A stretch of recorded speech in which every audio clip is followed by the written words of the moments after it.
사랑하는 초업제일교회 성도 여러분, 유튜브 시청자, 구독자 여러분 반갑습니다. 김정빈 목사입니다. 오늘은 2025년 7월 24일 목요일 아침입니다. 오늘도 주 안에서 복된 날 되시기를 주의 이름으로 축원드립니다. 기도하고 말씀 묵상 시작합니다. 하나님 감사합니다. 오늘도 좋은 날을 주시고 또 아채놓은 날을 허락하여 주시니 감사합니다. 이 선물 주셨사오니 귀하게 쓰게 하시고 오늘도 주의 영광 위에 이 하루를 잘 사용하는 저희들 되게 하여 주옵소서. 또 그리하려고 말씀 앞에 섰사오니 오늘도 말씀 묵상하며 주의 음성을 듣는 복된 시간 되게 하시고 또 결단할 것들이 있다면 결단할 수 있는 은총도 베풀어 주옵소서. 주께 의탁하오며 예수님 이름으로 간절히 기도하옵나이다. 아멘. 네, 함께 우리 찬송하며 우리 나아가시겠습니다. 우리 복음송인데 사랑합니다 나 위로가 되신 주 함께 올려드리고 찬송하겠습니다.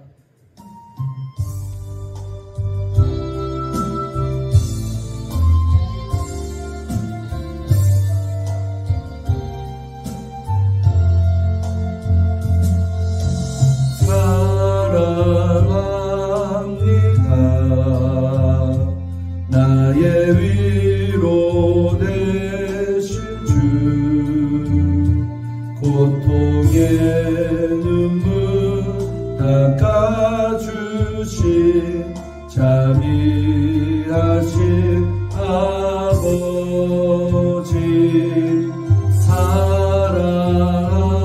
사랑합니다 나의 힘이 되신 주 내가 약할 때 주는 여기 날 붙들어 주시네 주의 사랑 주의 은혜 내 안에 가득 넘치리 나 부족함 없으리 주의 마음 나의 영혼 거룩한 사랑을 드리며 주의 길을 걸으리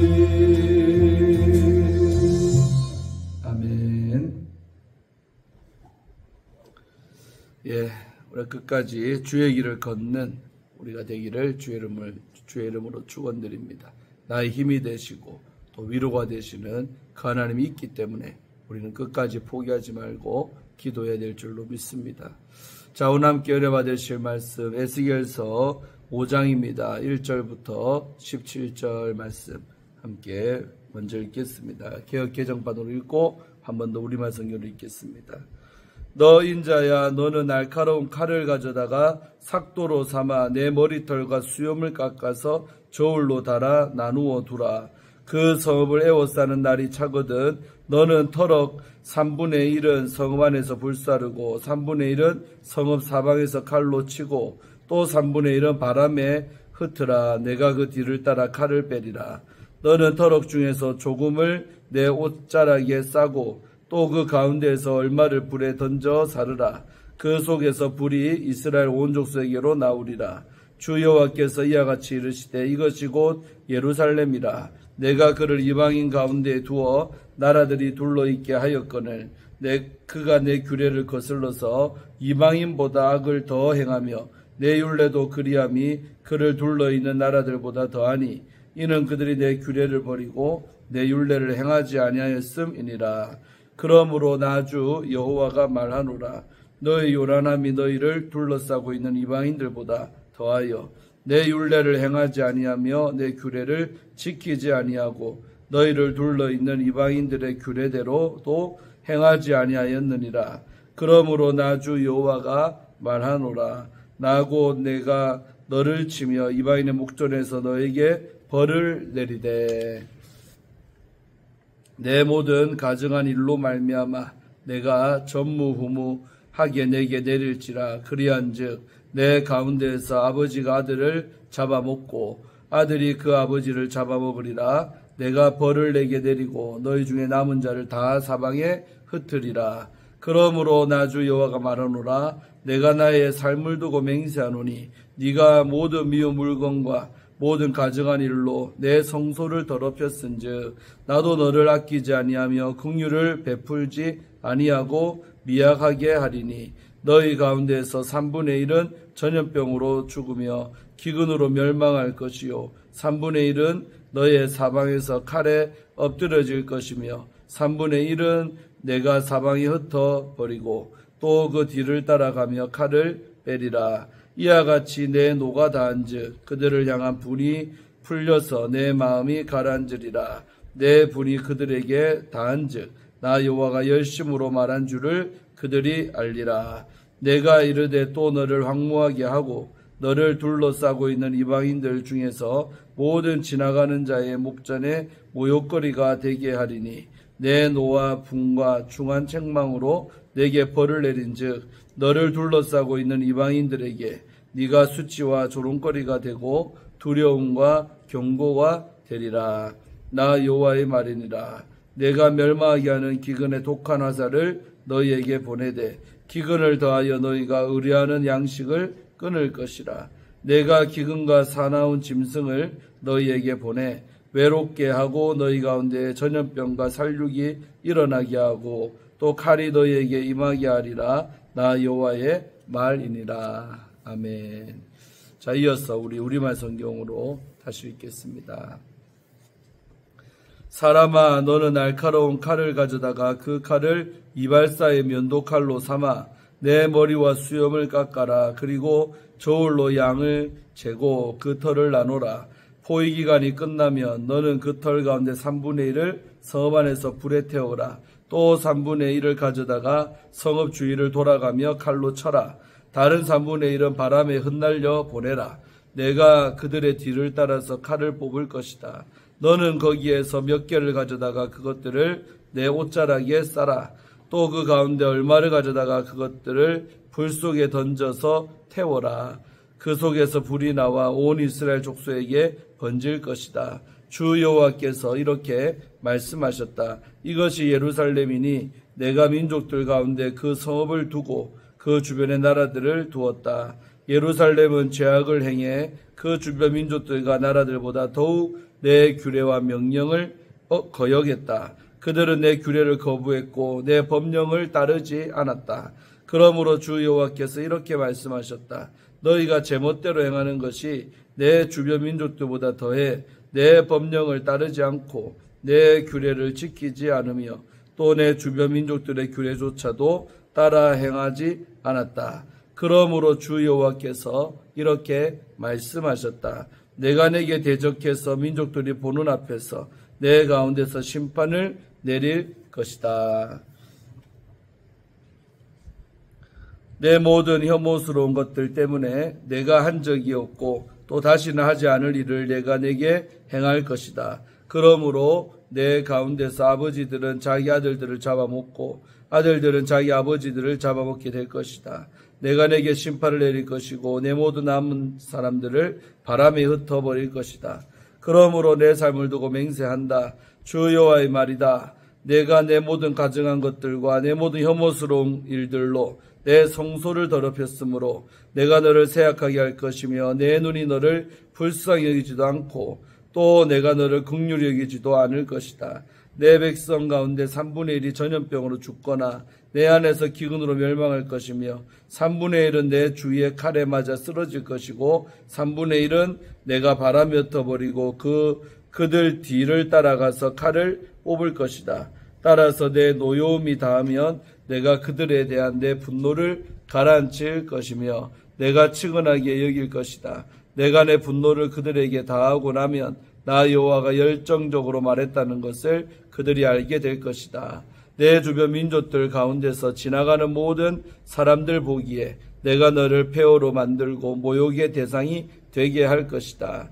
내가 노여움과 분노와 무서운 질책으로 내게 심판을 내릴 때 그것이 내 주변 민족들에게 모욕의 대상과 조롱거리가 되고 훈계와 경악의 대상이 될 것이다. 나 여호와가 말한다. 너희를 멸망시키려고 내가 끔찍한 기근의 화살과 재난의 화살 곧 멸망의 화살을 쏠 것이다. 그때 내가 너희에게 기근을 더하고 너희의 식량 공급을 단절할 것이다. 내가 기근과 들짐승들을 너희에게 보낼 것이니 그것들이 너희 자식을 빼앗아 갈 것이다. 전염병과 피 흘림이 너를 쓸고 지나갈 것이고 내가 너희에게 칼을 보낼 것이다. 나 여호와가 말했다. 아멘. 오늘 본문 말씀이 조금 길지요. 또 내용도 좀 무겁지요. 함께 우리 말씀을 살펴보도록 합니다. 자, 오늘 1절에서 4절까지의 말씀은 네 번째 상징적 행위가 나오고 있습니다. 어제도 봤지만은 어떤 에스겔을 통했던 행동을 시키죠. 근데 그것이 이스라엘 향한, 유다를 향한 하나님의 어떤 행할 일들을 이 에스겔이 직접 표현을 하는 거죠. 상징적인 행위, 뜻하는 바를 몸으로 또 삶으로 이렇게 보여준다는 거죠. 하나님은 에스겔에게 네 번째 상징적 행위를 지시하십니다. 이 행위는 5가지 행동으로 구성되고 있습니다. 첫째는 머리털과 수염을 깎아 3등분에 보관을 합니다. 그리고 둘째는 예루살렘이 함락되면 3분의 1을 성읍 가운데서 불사릅니다. 세 번째로 3분의 1은 성읍 둘레를 돌며 칼로 칩니다. 네 번째는 3분의 1은 바람에 날려 흩습니다. 하나님은 칼을 빼어 그들을 뒤쫓겠다고 선언하심으로써 심판의 주체가 되심을 밝히고 있습니다. 다섯째로 터럭 중 조금 옷자락에 보관하되 일부를 불에 던져 사릅니다. 이는 살아남아 포로가 될 자들마저 안전하지 않음을 시사하고 있지요. 예루살렘에서 시작된 불은 이스라엘 온 족속에게 이를 것이며 포로지 백성에게도 위협이 됩니다. 이런 것들을 말하고 있다 이거죠. 자, 5절에서 6절은 하나님의 은총을 배신한 예루살렘에 대해서 나오고 있습니다. 하나님은 오늘 5절에서 17절에서까지 해서 상징적 행위들, 오늘 4장 1절부터 5장 4절까지가 다 그것이었는데 이것들의 의미를 바로 이제 설명을 하고 있습니다. 주 여호와께서 이와 같이 이르시되 5절이었죠. 이것은 신적 신탁의 도입 형식이 이런 식으로 나오는 이제 다음과 같이 뜻이 이렇다 할 때 이런 형식을 띈다는 거죠. 이어서 심판 원인을 지적하는 고소단락, 바로 5절과 6절 고소단락 내용이 나오죠. 그것과 그 결과로 심판을 예고하는 선언단락 7절에서 17절입니다. 이것이 등장하고 있습니다. 그래서 선언단락인 7절에서 17절은 다소 복잡한 구조를 가지고 있습니다. 그러므로 나주 여호와가 말하노라는 표현을 기점으로 선언단락으로 전환이 이루어지고 또 8절에서 17절은 고소 내용을 다시 서술한 후에 심판을 선언하는 흐름을 반복합니다. 그래서 5절에서 17절의 구조를 정리하면 다음과 같습니다. 그래서 도입하는 구절이 5절의 상반절이고 그 다음에 그 안에서도 이제 고소 부분이 5절 하반절에서 6절이고 그 다음에 전환되는 구절이 7절 상반절이고 그 다음에 이어서 고소에 대한 재서술이 7절 하반절에 짧게 나오고 또 이제 다시 선언하는 구절 8절에서 10절이 나오고 다시 또 고소에 대한 재서술, 그러니까 앞에 말했던 그 고소의 내용을 또 말하고 있죠. 그것이 11절 상반절이고 또 그 다음에 다시 선언, 그 너희들이 잘못한 것에 대한 심판 내용, 이게 이제 11절 하반절에서 17절까지 나옵니다. 자, 이런 또 구조로 되어 있다는 거죠. 그래서 하나님이 이 예루살렘이 남유다의 수도 아닙니까? 그래서 예루살렘을 심판하시는 이유가 5절과 6절에 소술이 되고 있습니다. 하나님은 예루살렘을 모든 나라 가운데서 언약 백성으로 세우시고 특별한 위상을 허락하셨지요. 그러나 예루살렘은 하나님의 율법과 규례를 버리고 이방 민족들보다 더 큰 악을 행했습니다. 7절에 보면 이방보다 못한 예루살렘에 대해서 나오죠. 하나님의 선언 도입 형식에 이어 6절 내용이 반복됩니다. 하나님은 예루살렘이 하나님의 규례와 율례를 지키지 않았을 뿐 아니라 이방인들의 규례도 따르지 않았다고 말씀합니다. 또한 예루살렘이 이방들보다 더 요란하다고 지적을 하십니다. 요란하다로 번역된 우리 하몬이라는 이 히브리어는 통제되지 않은 소란스러움을 바로 뜻하고 있습니다. 무질서 그 자체죠. 통제가 불가능한 혼란스러움이죠. 이방들보다도 더 소란스럽게 하나님께 반항하는 모습을 바로 묘사하는 단어가 되겠습니다. 자, 그러고 오늘 8절에서 10절은 심판선언이 나오고 있죠. 심판한 내용. 그래서 8절은 심판선언의 포괄적인 서술입니다. 하나님은 소란스럽게 반항하는 예루살렘을 친히 대적하시고 이방인들의 목전에서 벌을 내리겠다고 바로 선언하셨습니다. 이에 대한 구체적인 서술이 9절과 10절에 바로 이어지고 있습니다. 예루살렘은 아버지가 자식을 잡아먹고 자식이 아버지를 잡아먹는 지경에 이릅니다. 이는 지금까지도 없었고 앞으로도 없을 끔찍한 벌이 되겠습니다. 무섭지요. 이 벌에서 살아남더라도 포로로 잡혀갈 것이다고 말하고 있습니다. 자, 11절은 예루살렘의 구체적인 악행이 뭐냐가 나오고 있죠. 이방들보다 더 악한 예루살렘 모습을 구체적으로 2절에서 서술하고 있습니다. 예루살렘은 하나님의 거룩한 성전을 온갖 미운 물건, 우상을 말합니다. 미운 물건과 역겨운 행위로 더럽혔습니다. 이에 하나님은 예루살렘을 미약하게 하겠다고 선언하셨습니다. 미약하게 하리니로 번역된 가라, 발음이 가라입니다. 히브리어는 수염을 깎는 것을 가리킵니다. 불사르고 칼로 치고 흩어버리기 위해 머리털과 수염을 깎는 상징적 행위를 바로 연상시킨 것입니다. 이것은 심판을 위해 그들을 준비시키겠다는 선언과 같습니다. 그래서 어떤 긍휼도 불쌍함도 없다는 말씀으로 돌이킴이 없는 심판이 바로 예견되고 있는 것입니다. 자, 다음으로 우리 12절과 13절 내용은 네 번째 상징적 행위의 의미에 관해서 나오고 있죠. 그래서 12절은 네 번째 상징적 행위에 대한 해석이 나오고 있습니다. 예루살렘은 하나님의 무자비한 심판인 기근과 전염병, 그 다음에 칼은 전쟁을 말하죠. 그래서 칼로 죽임을 당하고 사방으로 흩어질 것입니다. 흩어져 도망을 가도 하나님이 칼을 들고 뒤따를 것이기에 생명을 보장할 수가 없습니다.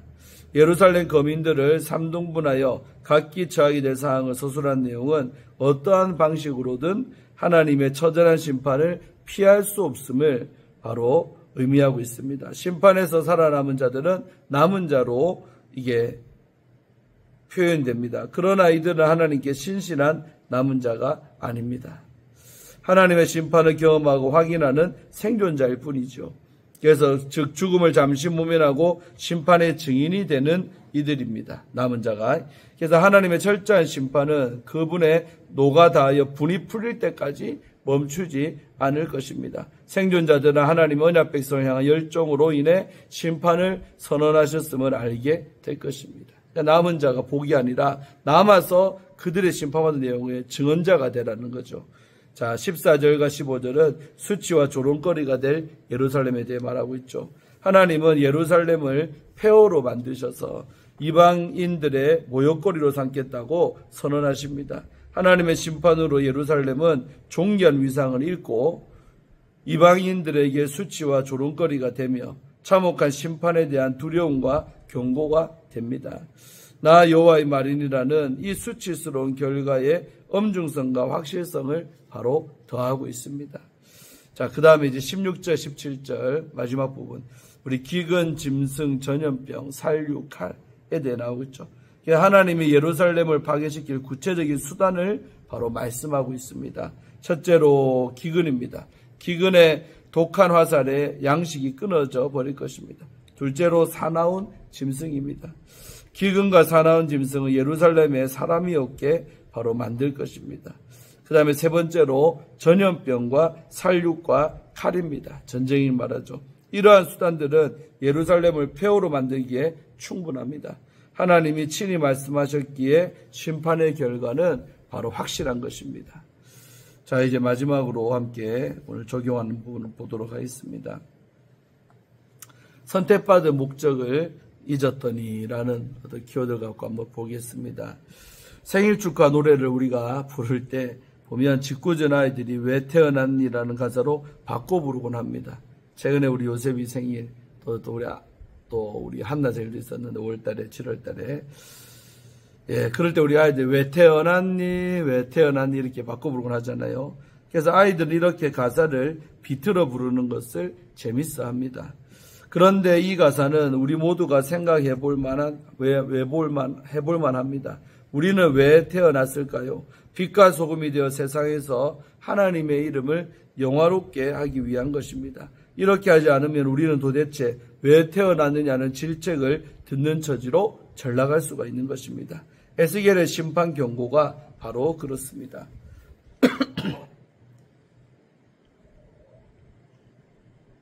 하나님은 다시 이 에스겔에게 기이한 행동을 명하십니다. 머리털과 수염을 잘라 3등분한 뒤에 각각 불사르고 칼로 치고 바람이 흩어버리라는 것입니다.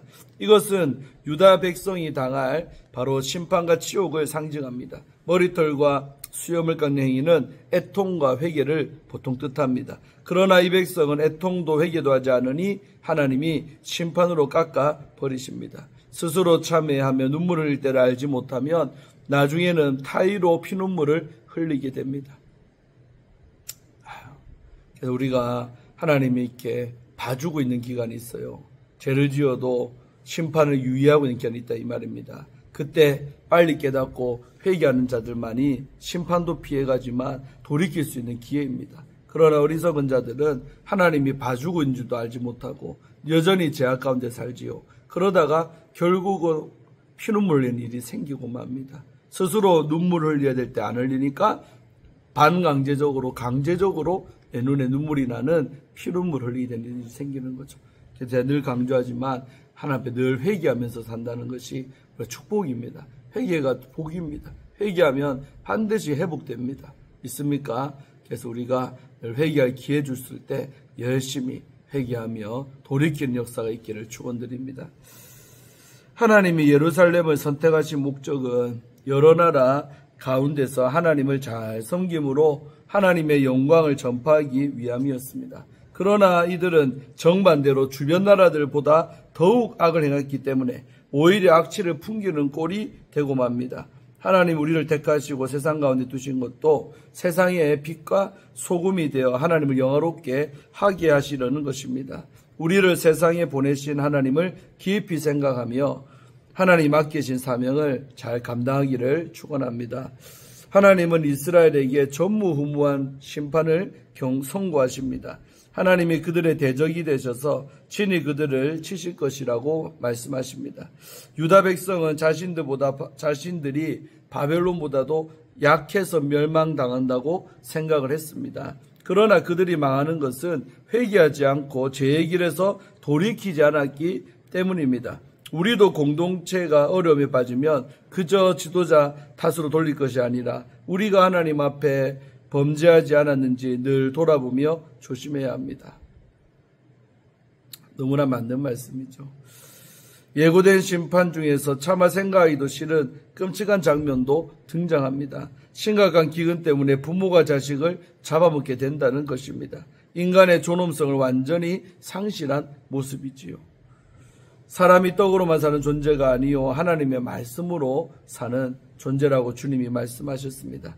우리는 하나님의 백성으로서 영적인 양식을 열심히 섭취해서 참으로 가치 있는 인생이 어떤 모습인지를 보여주어야 합니다. 그래서 우리 오늘도 큐티하고 있잖아요. 날마다 우리가 하나님 말씀으로 사는 것이기 때문에 말씀을 먹는 것입니다. 받는 것입니다. 하나님은 이스라엘 족속이 수치와 조롱거리가 되고 이방 민족들에게 경고가 되리라고 말씀하십니다. 15절이었죠.